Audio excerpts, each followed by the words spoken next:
검찰 수사를 앞두고 숨진 채 발견된 전 특감반원 A씨를 둘러싼 파문이 커지고 있습니다. A씨는 여러 통의 유서를 썼는데 윤석열 검찰총장 앞으로도 남긴 것도 있습니다. 가족을 배려해달라는 내용입니다. 국과수는 오늘 A씨를 부검했고 타살 혐의점은 발견되지 않았습니다. 서효정 기자입니다. A씨는 숨지기 전 A4 용지 9장 정도의 유서를 남긴 걸로 전해졌습니다. 부인과 자녀, 형제와 친구 등에게 각각 미안함과 당부를 담았는데 윤석열 검찰총장 앞으로는 3문장가량의 유서를 따로 남긴 걸로 알려졌습니다. A씨는 윤석열 총장께 면목이 없지만 우리 가족에 대한 배려를 바랍니다라며 화장해서 부모님 산소에 뿌려주십시오라고 덧붙였습니다. 당초 일부 언론은 윤 총장에게 미안하다는 유서를 남겼다고 보도했는데 새롭게 파악된 내용은 이와 차이가 있습니다. 이에 대해 정치권에서 여러 해석이 나오자 검찰은 별건 수사로 압박한 사실이 전혀 없고 법에 따라 수사하고 있다는 입장을 내놨습니다. 윤 총장은 오늘 저녁 A씨의 빈소를 찾아 조문했습니다. 경찰은 A씨에 대한 1차 부검 소견을 국과수에서 통보받았습니다. 현재까지 타살 혐의점은 없는 걸로 판단하고 있지만 여러 가능성을 배제하지 않고 있습니다. JTBC 서효정입니다. 숨진 A씨는 검찰 안팎에서 능력이 출중했다는 평을 받았다고 합니다. 범죄 정보를 다루는 업무에서 오래 활동하면서 대검과 청와대, 금융위 금융정보분석원 등 주요 기관에 근무했습니다. 그만큼 이 수사관이 알고 있던 정보가 광범위했을 가능성이 높아서 검찰 조사를 앞두고 심리적인 부담이 컸던 것으로 전해지고 있습니다. 송우영 기자의 보도입니다. A씨를 아는 검찰의 동료들은 그가 범죄 정보를 모으고 다루는 업무에서 잔뼈가 굵고 검찰 내 평가도 좋았다고 설명했습니다. 대검 범죄정보부서에서 일할 당시 옆 부서에서 근무했던 윤석열 검찰총장과도 친분이 있던 걸로 알려졌습니다. 특수수사를 경험하기 위해 거쳐야 하는 금융정보분석원 파견 근무도 했습니다. 그러다가 2017년 7월 문재인 정부 청와대 민정수석실 근무자로 선발됐습니다. 특별감찰반원이 된 A씨는 백원우 전 청와대 민정비서관 밑에서 일하다 올해 2월 검찰에 복귀했습니다. A씨가 백 전 비서관 근무 시절 업무 시스템을 정확히 알 걸로 검찰이 보는 이유입니다. 때문에 검찰은 당시 김기현 전 시장 관련 첩보가 생산된 경위와 경찰에 전달된 과정 등을 물어보려고 했습니다.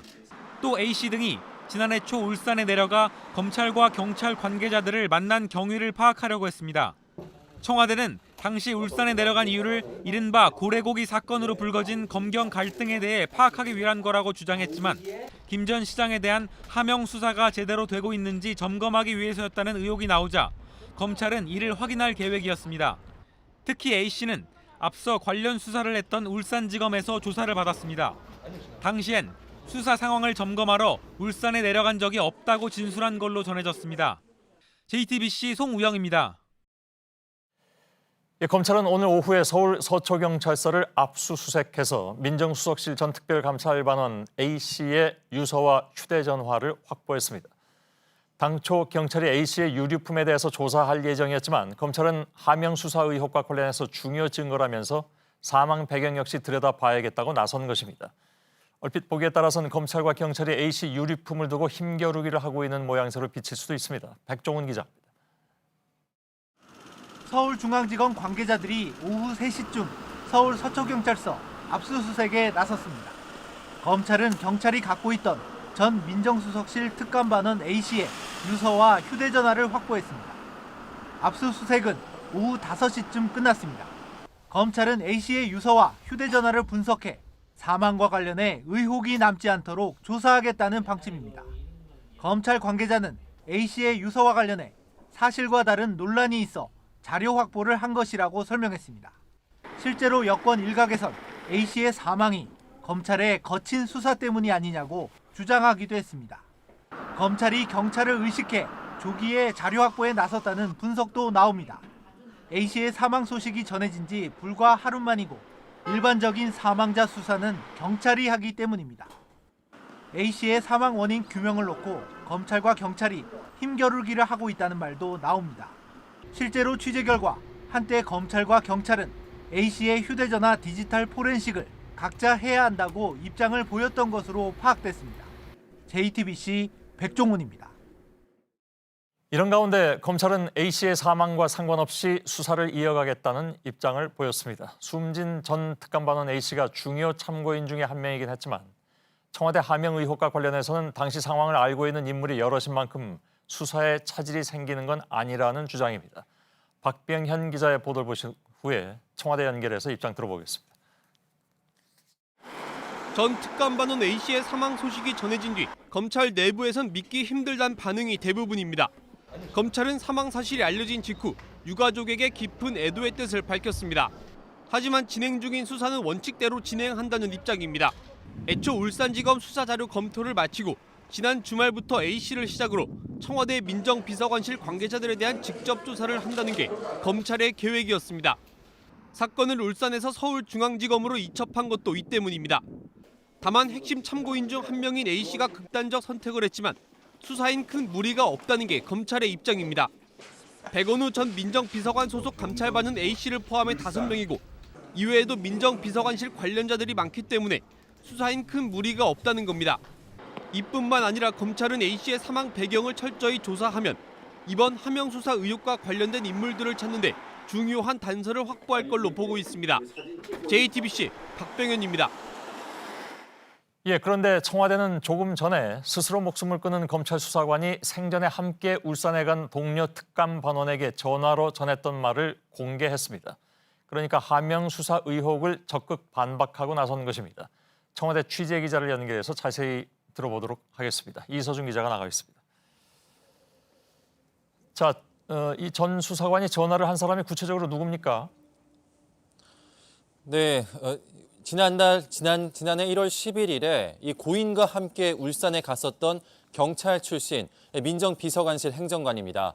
고인은 지난달 22일 울산지검에서 조사를 받았습니다. 청와대에 따르면 고인은 이 조사 하루 전날에 이 민정비서관실 행정관인 이 정모 씨에게 전화를 걸었습니다. 방금 말씀드린 것처럼 지난해 1월 11일 울산에 함께 다녀온 그 동료입니다. 예. 청와대가 정 씨로부터 파악한 이 통화 내용에 따르면은 고인은 우리는 고래고기 사건 때문에 울산에 간 건데 왜 검찰 조사를 받아야 하는지 모르겠다고 했다고 합니다. 예. 1시간 뒤에는 또 다시 전화를 걸어서 우리가 울산에 간 시기가 언제이냐 방문 시기를 물어보기도 했다고 합니다. 자, 정리하겠습니다. 아까 자막상 보면 조금 헷갈리실 수도 있을 것 같아서 이 두 사람이 울산에 간 것은 작년입니까? 네, 그렇습니다. 울산에 간 시점은 지난해 1월 11일입니다. 그리고 고인이 울산지검에 조사를 받은 거는 지난달 22일입니다. 예, 그러니까 조사받기 전날, 그러니까 검찰의 조사를 받기 전날 울산지검에서 통화를 했다는 얘기죠. 그 통화 네, 내용은 그렇습니다. 작년 1월에 갔던 내용에 대해서 두 사람이 얘기했다 그런 얘기죠? 네, 맞습니다. 예, 거기서 고래고기 사건 때문에 갔는데 왜 뭡니까 김기현 전 시장 사건으로 조사를 받게 되느냐라고 서로 얘기를 나눴다는 얘기입니까? 네, 그렇습니다. 예. 최근에도 전화를 했다고 하던데, 그러니까 그때는 어떤 말을 했다고 나옵니까? 네, 그렇습니다. 방금 말씀드린 것처럼 조사를 받기 전에도 전화를 했지만 조사를 받고 온 뒤에도 정 씨에게 전화를 했습니다. 예. 청와대가 정 씨로부터 파악한 이 조사 뒤의 이 전화 내용은 앞으로 내가 힘들어질 것 같다. 당신과는 상관이 없고 내 개인적으로 감당해야 할 일인 것 같다. 이렇게 말을 했다고 합니다. 예. 구체적으로 어떤 일을 내가 감당해야 할 일이다라고 했는지는 확인되진 않습니다. 예. 여권에서는 이 말을 근거로 검찰이 개인 비위, 즉 별건 수사로 압박을 한 게 아니냐 이런 의심을 하고 있지만 앞서 말씀드린 것처럼 검찰은 전혀 아니라는 입장입니다. 예. 자, 그러니까 A 씨가 내가 개인적으로 감당해야 될 일이라는 것이 별건 수사에 한 개인적 일이냐 아니면 이 건에 대해서 내가 혼자 감당해야 될 일이냐 이거에 대해서 정확하게 얘기가 나온 것은 없이 그냥 개인이 감당해야 될 일이다 이렇게 얘기를 했다는 얘기인가요? 네, 그렇습니다. 통화를 한 정 씨에게 정 씨와는 무관하게 내가 개인적으로 감당해야 할 일이다. 뭐 이런 취지의 말을 했다는 건데요. 예. 더 구체적인 설명이나 얘기는 없었다고 합니다. 예. 따라서 지금 검찰 수사를 의심하는 쪽에서는 그것이 곧 별건 수사 때문에 개인적 일을 캐고 들어간 것이 아니냐라고 의심을 할 수 있는 그런 상황이 됐다 이런 얘기로 들리고요. 그럼 같이 울산에 갔던 행정관이 그 내용을 공개한 것이라고 봐야 되는데 맞죠? 청와대 입장도 같습니까? 네, 그런 것 같습니다. 청와대는 방금 전에 이 통화 내용을 공개하기 전에 오늘 오전에도 브리핑을 했습니다. 이 오전 브리핑에서는 고민정 대변인은 고인이 극단적 선택을 한 이유를 낱낱이 밝혀야 한다. 과도한 오해와 억측이 고인에게 심리적 압박이 된 건 아닌지 깊이 숙고하고 있다고 했습니다. 예. 검찰의 수사가 과도한 오해와 억측이고 고인에게 압박이 되고 있다는 뜻으로 풀이가 됩니다. 예. 청와대 입장도 크게 다르지 않아 보이는 대목입니다. 알겠습니다. 청와대가 전한 대화 내용을 그냥 간단하게 그 결론을 얘기하면 울산의 하명 수사를 점검하러 갔던 의혹은 사실 아니다. 이런 주장인 것 같습니다.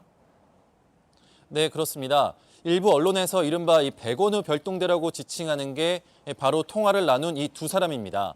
정 행정관은 지난해 1월 11일 본인은 울산지방경찰청, 고인은 울산지방검찰청에 가서 이 고래고기 사건과 관련해서 각 기관의 의견을 듣고 각각 그날 바로 귀경을 했다는 입장을 청와대 소통수석실을 통해서 전해오기도 했습니다. 예. 청와대는 이에 덧붙여서 하명 수사를 지시한 바가 전혀 없다.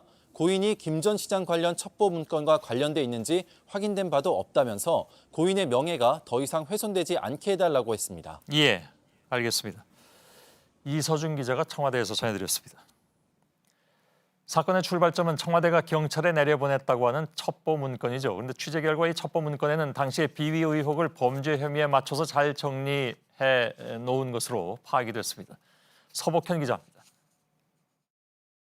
청와대가 2017년 11월 경찰에 보낸 첩보 문건의 제목은 지방자치단체장 김기현 비위 의혹입니다. 문건은 김기현 전 시장이나 주변의 의혹을 실제 범죄 구성 요건에 맞춰 작성된 것으로 파악됐습니다. 진정서처럼 피해나 억울함을 호소하는 내용은 없다는 겁니다. 눈에 띄는 건 건설업자 김모 씨와 김기현 전 시장의 동생 간의 30억 원대 용역 계약서와 관련된 내용입니다. 김 씨는 언론 인터뷰에서 당초 이 계약이 어떤 범죄와 관련되는지도 잘 몰랐었다고 말한 바 있습니다. 그런데 청와대 첩보 문건엔 범죄 혐의와 연결지어 정리돼 있는 것으로 파악됐습니다. 첩보 문건에 대해 아는 한 관계자는 범죄 첩보를 쓰는 전문가가 작성한 것 같았다고 말했습니다. 청와대가 받았다는 제보가 처음부터 범죄 혐의에 맞춰 체계적으로 작성됐거나 청와대에서 첩보를 다루는 누군가가 가공했을 가능성이 있는 겁니다. 이를 비롯해 첩보 문건엔 김 전 시장 관련 의혹이 10건 넘게 정리되어 있는 것으로 알려졌습니다. JTBC 서복현입니다. 예, 동시에 경찰도 오늘 하명 수사 의혹을 재차 반박했습니다. 청와대에서 관련한 첩보가 오기 전부터 김기현 전 시장 측근의 사건을 이미 내사 중이었다고 주장했습니다. 하혜빈 기자입니다. 경찰은 범죄 첩보가 내려온 2017년 11월 이전부터 김기현 전 시장의 측근과 관련한 사건을 내사 중이었다고 밝혔습니다. 청와대 지시로 김 전 시장 측을 수사한 게 아니라 울산경찰청에서 자체적으로 조사 중이었다는 겁니다. 경찰 관계자는 필요성이 인정돼 법원에서 압수수색 영장까지 발부받았다고 말했습니다. 당시 친인척에게 혐의가 있어 통상적이고 적법한 절차에 따라 수사했다고 밝혔습니다. 그러면서 김 전 시장은 참고인으로도 부르지 않았다고 했습니다. 경찰이 언급한 사건은 김 전 시장의 동생인 A씨가 건설업자 B씨에게 30억 원을 받기로 계약하고 아파트 사업 건을 따주겠다고 한 사건으로 파악됩니다. 경찰은 A씨에게 변호사법 위반 혐의를 적용해 검찰로 넘겼지만 검찰에선 A씨에게 혐의가 없다고 결론 내렸습니다. 첩보 보고서를 범죄 구성 요건 등에 맞춰 가공했다는 의혹과 관련해선 첩보를 받아 울산경찰청에 내려보냈고 일절 손을 댄 적은 없다고 반박했습니다.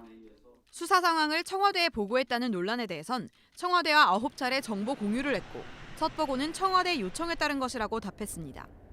버닉선 사건 등 사회적으로 민감하고 국민적 관심이 높은 사안에 대해선 청와대에 보고하는 것이 통상적 업무라고 말했습니다.